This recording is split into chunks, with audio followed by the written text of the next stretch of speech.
A home is the summation of all that's happened within it. Whether it's a reminder of where you started from or a wake-up call about where you want to get out of, this one will either trigger or motivate you.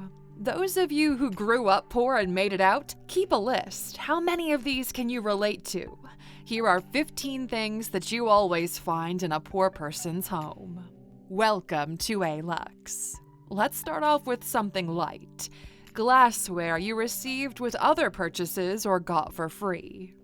You either lived it or you don't know the Coca-Cola glassware. Throughout the house, you'll find containers that are repurposed as Tupperware.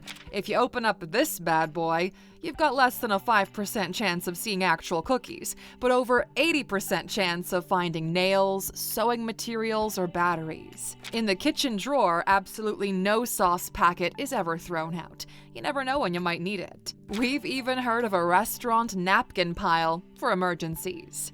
Triggered yet? All right, let's keep going. A warm spot. Room heaters are a common thing. When you're poor, the heating doesn't work throughout the entire house, so you have a mobile heater plugged into the room you're going to be spending most of your time in. Thermostats are for the rich and middle class. Most of the time, you'll find wet socks or towels on a heat element. You're laughing because you know this is true. And you know precisely where the warm spot in your house is because that's the exact position on the floor where a hot water pipe goes underneath. In the winter, a regular bottle filled with hot water serves as an added heat source. In the summer, it's replaced by a plastic fan that constantly makes a weird noise, but you've learned to live with it. Knockoffs or generic products. Luxury brands are aspirational. Everyone in the know knows you're rocking fakes, no discussion about it. And although you say it's just as good as the original, look, it ain't from a quality perspective and attention to detail. We've got no problem with it if they serve as a token that one day you'll be able to get the real thing. But there's lots of cheap pairs of rundown shoes with names that sound familiar but are not quite right. The cereal is also pretty interesting. You ever had any crispy colors or fruit rounds before? Poor people prioritize volume over quality, which is why everything is crammed.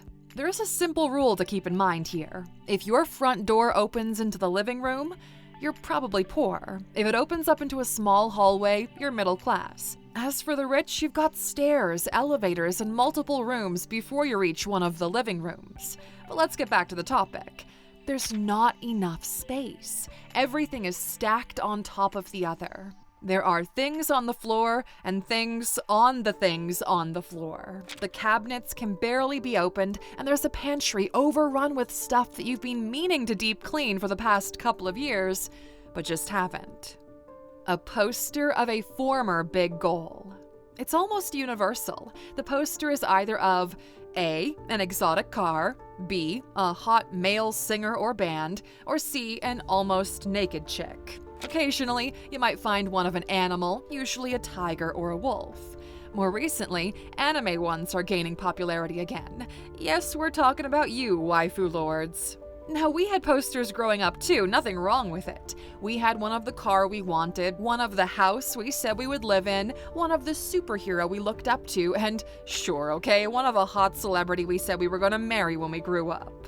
In fancier settings, they're now called vision boards. And they serve as a constant reminder of what you're working toward. We got everything but the celeb. Once you elevate toward or actually achieve those goals, you no longer need to put the posters up. Here's a shameless plug. We'll make it short. Your life is cheap because you think investing in yourself is expensive. We've made high-end coaching, something the rich use to make themselves richer, available to everyone. Go to Alux.com/app and start your free trial. Even if you don't pay for a subscription, you'll still get a ton of value out of it. Diluted dishwasher soap. Adding water just makes more of it, right? The diluted dishwasher soap is placed strategically near the oil you saved up in a pot because you intend to reuse it multiple times. For easier cleaning, there's tinfoil covering the stovetop. Keeping it 100, sometimes you eat on napkins or straight out of the delivery box just to keep everything smooth. Something that you borrowed and have yet to give back. We're not talking about pens here.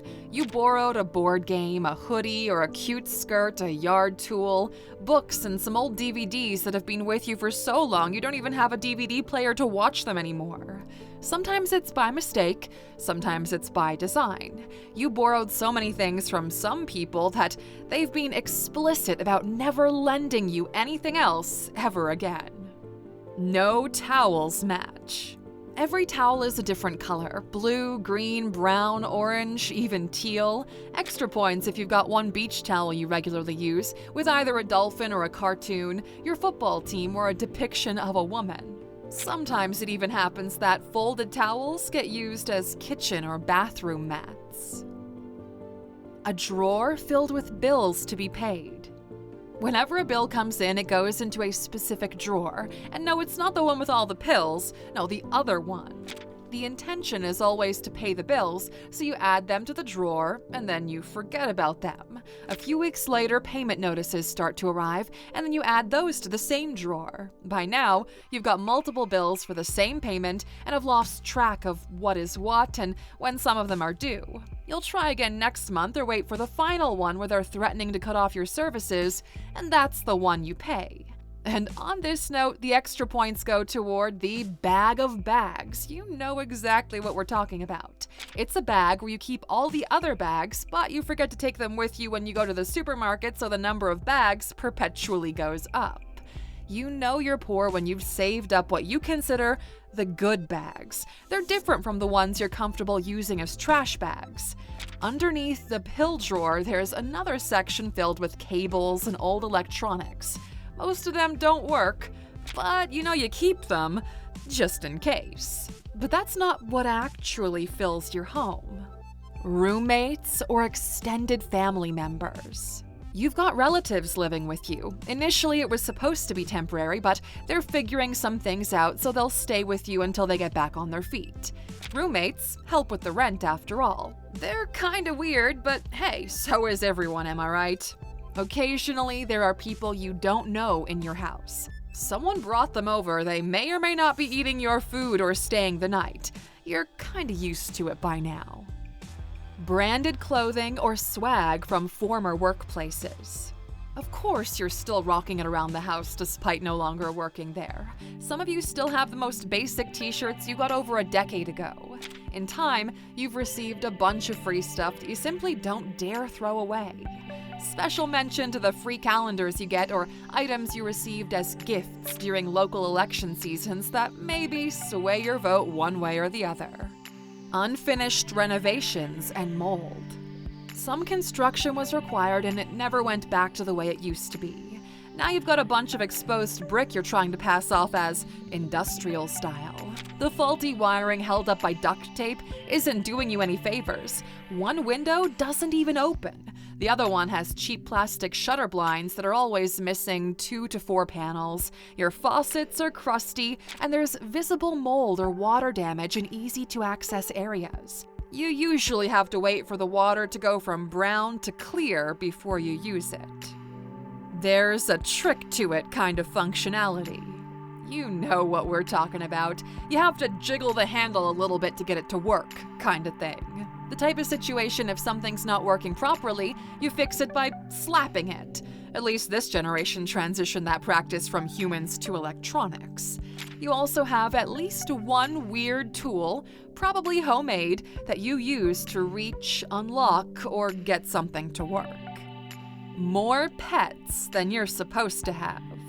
You either have an oversized dog for the amount of space you live in, or you've got multiple cats that are breeding with one another.